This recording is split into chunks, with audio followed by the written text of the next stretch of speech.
Hello guys, welcome to Charvik academy. आज हम discuss करने जा रहे हैं एक नया चैप्टर, जीव जनन कैसे करते हैं। आज हम इसमें जानेंगे कि ये जनन आखिर क्यों जरूरी होता है। तो आइए जानते हैं कि जनन का अर्थ होता क्या है। जनन वह जैविक प्रक्रिया होती है जिसमें जीव अपनी ही तरह के बच्चों को जन्म देते हैं। जीवों की संतानों की उत्पत्ति होती है और जो उनकी संतान होती है वो उन्हीं के जैसी दिखाई देती है। जैसे यदि कोई कुत्ता होगा तो उसके बच्चे उसी के जैसे बनावट में दिखाई देंगे। शेर होगा, उसके बच्चे जो होंगे वो भी उसी की तरह के दिखेंगे। इसी तरह से मंकी के बच्चे मंकी जैसे दिखते हैं और मानव का जो बच्चा होगा वो मानव की तरह ही दिखाई देते हैं। अब जानते हैं कि ये जनन आखिर जरूरी क्यों है। इस प्रश्न को एक बार फिर से समझते हैं। जीवित रहने के लिए हमें पता है हम सांस भी लेते हैं जिसको श्वसन कहा जाता है, खाते पीते भी हैं, शरीर को अच्छा पोषण देते हैं, क्योंकि अगर हम खाएंगे पिएंगे नहीं तो हम जीवित नहीं रहेंगे। और सांस भी अगर हम लेना बंद कर दें अचानक से तो भी हम जीवित रह नहीं पाएंगे। उत्सर्जन भी जरूरी है। हमारे शरीर में से जो भी वेस्ट पदार्थ होते हैं जो हमारे कार्य के नहीं होते वो शरीर से बाहर निकालने भी ज़रूरी होते हैं। अगर वो बाहर नहीं निकलेंगे तो भी हमें नुकसान होगा और हम जीवित शायद ना रह पाए। तो ये प्रक्रियाएं बहुत ही महत्वपूर्ण है। इन्हीं की तरह क्या जनन भी एक ऐसी प्रक्रिया है जो अति आवश्यक है? तो ये हमारा प्रश्न है। अब इस प्रश्न का उत्तर हम एक उदाहरण के माध्यम से ढूंढते हैं। मान लीजिए कि विश्व में 1000 मोर हैं। अब यदि वो मोर अपना प्रजनन करना बंद कर दें तो क्या होगा? क्या वो मर जाते हैं? क्या उनको जीने में कठिनाई होती है जैसे श्वसन, पोषण और उत्सर्जन के बिना शरीर को होगी? तो आइए इस स्थिति को अच्छी तरह गहराई से समझते हैं। देखिए, जनन का महत्व तो हम जानते हैं। जनन से जाहिर सी बात है जनसंख्या बढ़ती है। सपोज कोई एक मोर है और एक मोरनी है, दोनों प्रजनन करते हैं तो मोरों की संख्या बढ़ती है। वे प्रजनन करते हैं तो उनकी आने वाली पीढ़ी जो है आती है, संतान उत्पन्न होती है, उनका प्रजनन होता है तो नई पीढ़ियां आती हैं। तो इस प्रकार से पीढ़ी दर पीढ़ी जनसंख्या मोरों की बढ़ती चली जाती है। इस प्रकार मोर की यह प्रजाति अच्छे खासे घरतों के साथ अपनी आबादी को बनाए रखती है। अब यहाँ से ये सोचिए, प्रजनन यदि अब अचानक बंद हो जाए, ये मोर प्रजनन करना ही बंद कर दें तो क्या होगा? तो देखिए, जो आबादी है वो उतनी ही रहेगी, नई आबादी आएगी नहीं, क्योंकि प्रजनन नहीं हो रहा है तो नई पीढ़ी नहीं आएगी। और हम ये भी अच्छी तरह से जानते हैं कि इस धरती पर हर जीव का एक निश्चित जीवन काल होता है। उस जीवन काल के पूर्ण होने के बाद में उस जीव की मृत्यु हो जाती है, क्योंकि इस धरती पर कोई अमर तो आया नहीं है ना। हर एक जीव जो आया है, जिसका जन्म हुआ है, उसकी मृत्यु निश्चित है। तो क्या होगा?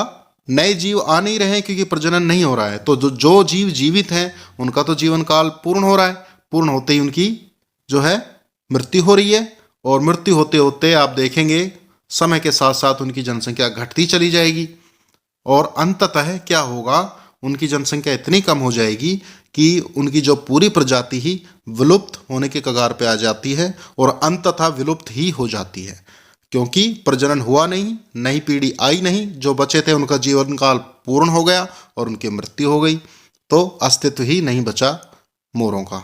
ये सभी वही बिंदु हैं जो मैंने अभी अभी बोले हैं। आप इनको चाहें तो लिख भी सकते हैं समझने के लिए। तो इस तरीके से मोरों की प्रजाति जो कि विलुप्त होने के कगार पर आ जाती है प्रजनन के बिना। तो हम अंत में ये कह सकते हैं कि जनन किसी एक जीव के लिए आवश्यक नहीं है, क्योंकि कोई जीव प्रजनन नहीं कर रहा है तो ऐसा नहीं कि वो मर ही जाएगा। जैसा सांस लेना बंद हो जाता है तो जीव मर जाता है, लेकिन अगर प्रजनन बंद कर दे, कोई जीव ना करे, तो उसका शरीर पर कोई प्रभाव नहीं होगा। वो ऐसे ही जिएगा, खाएगा, पिएगा, अपनी सारी क्रियाएं करेगा, लेकिन क्या होगा? उसकी नई पीढ़ी नहीं आएगी। और यदि सारे जीव ही प्रजनन करना बंद कर देंगे तो पूरी प्रजाति विलुप्त हो जाती है। अतः लास्ट में, कंक्लूजन में हम यही कहेंगे कि जनन किसी एक जीव के लिए आवश्यक नहीं है, अपितु पूरी प्रजाति के लिए आवश्यक होता है। इस प्रकार ये एक प्रजाति की जनसंख्या को आगे बढ़ने तथा उसको एक स्थायित्व देने के लिए आवश्यक होता है। अब हम जनन के महत्व को बता सकते हैं। यह जनसंख्या वृद्धि में सहायक है और पृथ्वी पर एक संतुलन बनाए रखता है। संतुलन किस प्रकार से? देखिए, कोई भी जीव इस धरती पर जन्म लेता है, वह बड़ा होता है, वृद्ध भी होता है और अंत में उसकी मृत्यु हो जाती है। उनके स्थान को लेने के लिए उनकी नई संतान जो है वो बड़ी हो रही होती है, वो उनका स्थान ले लेती है, तो इस प्रकार वह प्रजाति बनी रहती है। तो हम कह सकते हैं कि जनसंख्या स्थिर रहती है, प्रजाति स्थिर बनी रहती है, वह विलुप्त नहीं होती है। और यह प्रजाति के विकास में भी सहायक होता है, क्योंकि जनन से कुछ ना कुछ वेरिएशंस आते हैं। वेरिएशंस यानी विभिन्नताएं, शरीर में विभिन्नताएं आती हैं और वे विभिन्नताएं विकास में सहायक होती हैं। विकास में किस प्रकार से?